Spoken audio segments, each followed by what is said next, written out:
La prospective, c'est français déjà, donc c'est une idée française. Alors, c'est le problème de la traduction après, notamment en anglais. Mais en France, la prospective, on la doit à un philosophe français qui s'appelait Gaston Berger, qui était de Marseille, pas très loin d'ici, voilà, et qui s'est dit que on avait tendance à regarder l'avenir à reculons.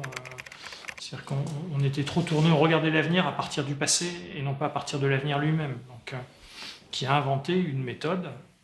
C'est un philosophe, mais il a inventé une méthode très pratique, très concrète, pour essayer de regarder l'avenir en direct, en face à face. Quoi, voilà. Donc il y a toute cette culture en France, alors qui a connu des hauts et des bas, qui s'est très fortement... Donc ça, c'était dans les années 50 en France, le Gaston Berger.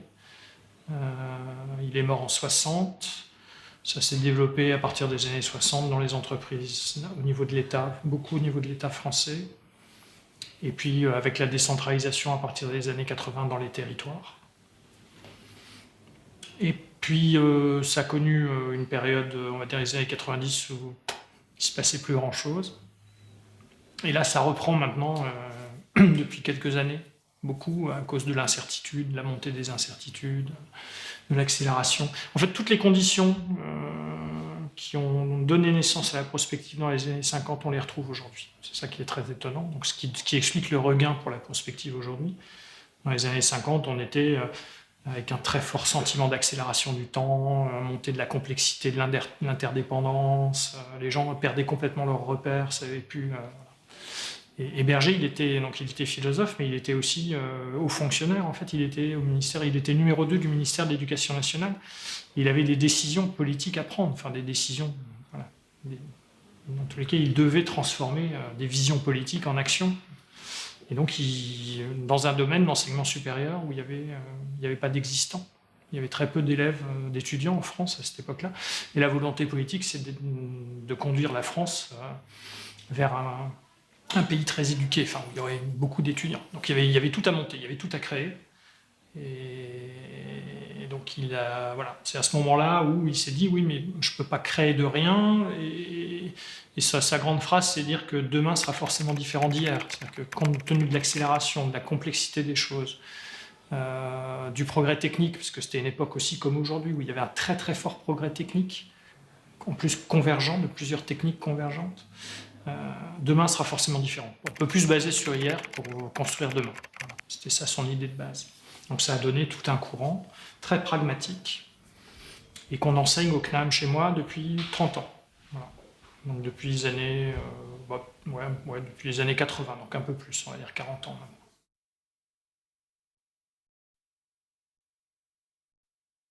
Ça veut dire qu'on essaye d'apporter en plus de la dimension prospective, donc qui est le fait de se pencher vers l'avenir, une dimension où on va regarder les interactions et les conséquences. Donc ça touche aussi énormément la responsabilité, forcément.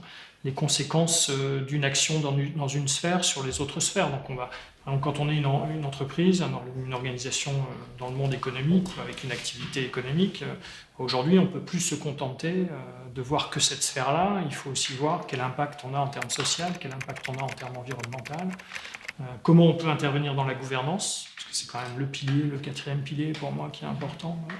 Et donc ça donne des entreprises qui sont des acteurs. Alors pour celles qui participent en tous les cas ou qui adhèrent à cette vision-là, ça donne des organisations qui sont actrices ou des entreprises qui sont acteurs de leur territoire. Et ça, c'est fondamental.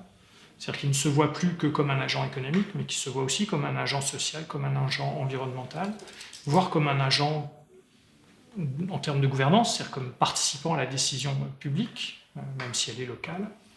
Alors là, évidemment, il y a des limites, il y a des contraintes, mais voilà, c'est un peu ça. Et en France, on est assez pionnier aussi là-dessus. Ça, j'aime bien rappeler ça, c'est que c'est un des premiers à avoir pensé le rôle de l'entreprise sur son territoire en tant qu'acteur territorial. C'est quelqu'un qui s'appelle Franck Ribot. Donc c'est Danone. Et aujourd'hui, Emmanuel Faber se place dans cette continuité-là quand Danone participe au mouvement Bicorp et annonce rejoindre Bicorp, qui est quand même un séisme. Dans ce monde-là, c'est vraiment une rupture forte. Alors, aux États-Unis, là, je sais qu'à Stanford, la semaine dernière, tout le monde parlait plus que de ça, vous vous rendez compte, Danone vient de rejoindre Bicorp, ça va vraiment, là ça va institutionnaliser un peu le mouvement, parce que c'est un acteur majeur au niveau mondial, en plus c'est une vraie multinationale.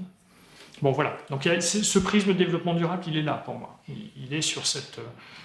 voilà, c'est vraiment un prisme, c'est vraiment une approche qui permet de penser encore une fois système, de penser en système, et non plus de penser de manière linéaire comme on fait classiquement.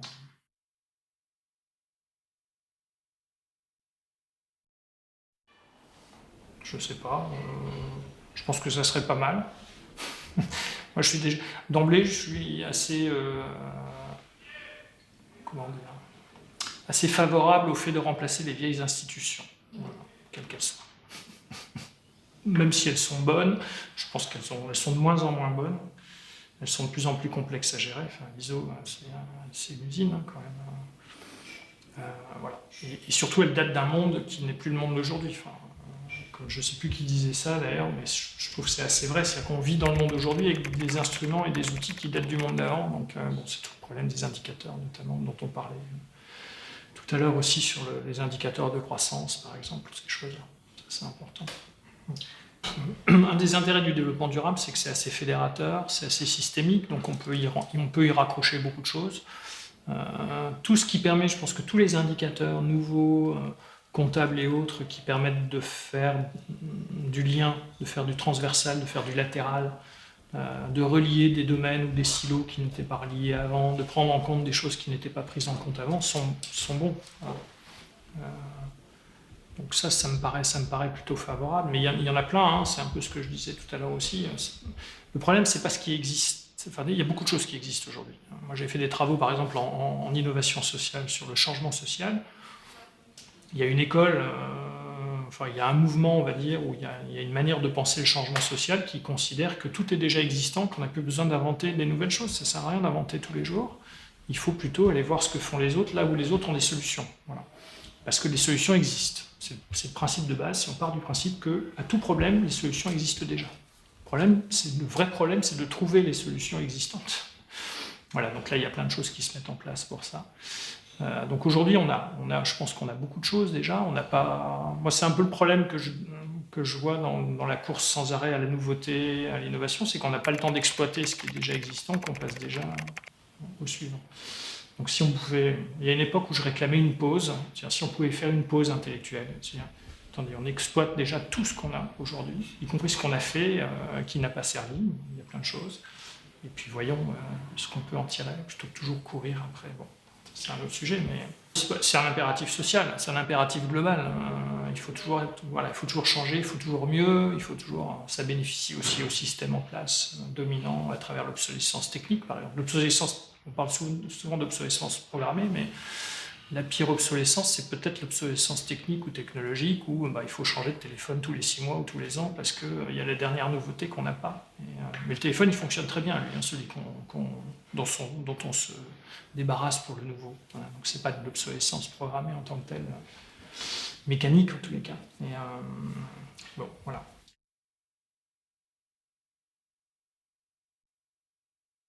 Je ne vois rien du tout, parce que comme tout bon prospectiviste, j'ai aucune vision de l'avenir. En fait, moi, j'accompagne les collectifs. Mais c'est important parce que la prospective, c'est pas une vision individuelle de l'avenir. La prospective, c'est un travail collectif, une réflexion collective, donc située et ancrée dans une problématique, dans un territoire, dans une organisation, etc., pour essayer de trouver un chemin qui soit le plus souhaitable pour ceux qui participent à la réflexion.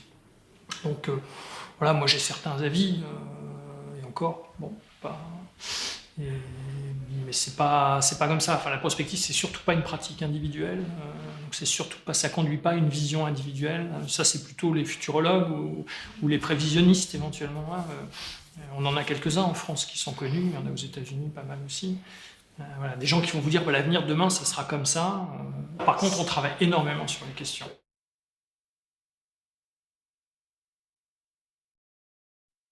Moi, je pense pour moi, elles sont d'ordre très méthodologique, ces questions-là.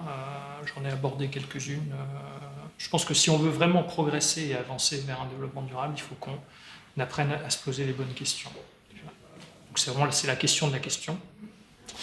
Mais c'est quand même ça l'idée. C'est l'idée de mettre sur la table des choses qui sont importantes, qui sont souvent implicites, qui sont jamais exprimées, qui sont non dites, qui sont des tabous. Enfin, voilà, il y a plein de mots on peut mettre plein de mots là-dessus sur ce phénomène-là. Donc ça, on a besoin d'échanges, de débats, de controverses, mais controverses, on va dire, accompagnées. Il ne s'agit pas de faire de la dispute, hein, il s'agit d'accompagner une réflexion en profondeur sur ce que la société veut, sur là où elle veut aller, pour faire quoi, avec qui, comment, etc. Donc ça, c'est une question, pour moi, c'est une question de fond. C'est comment on va réussir ça. L'autre question de fond, elle est sur les échelles. Aussi, j'en ai parlé un petit peu ce matin. Ça, pour moi, c'est un vrai sujet. On peut réussir au niveau local, on peut réussir à des niveaux micro, on va dire, mettre en place des choses au niveau micro. Et c'est très compliqué de passer à des niveaux méso ou des niveaux encore macro, parce qu'on n'a pas les schémas de pensée aujourd'hui qui permettent de le faire. Moi, j'ai essayé de commencer à travailler là-dessus, mais c'est très compliqué à faire comprendre qu'on ne peut plus généraliser. C'est terminé.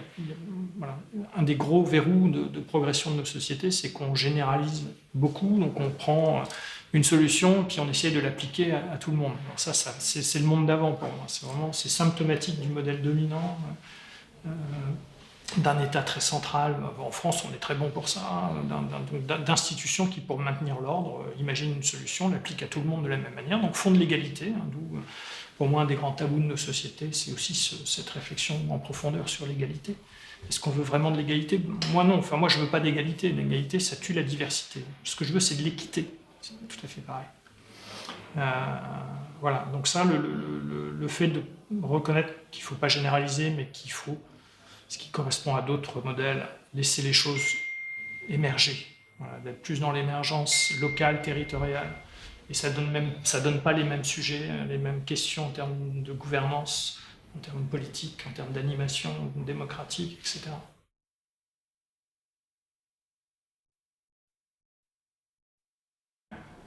Alors, moi aussi, pour moi, j'ai un problème avec ça. C'est-à-dire que sur le leadership, mon problème, c'est qu'on est dans une société où on a l'impression, en tous les cas, que les gens attendent l'homme éclairé.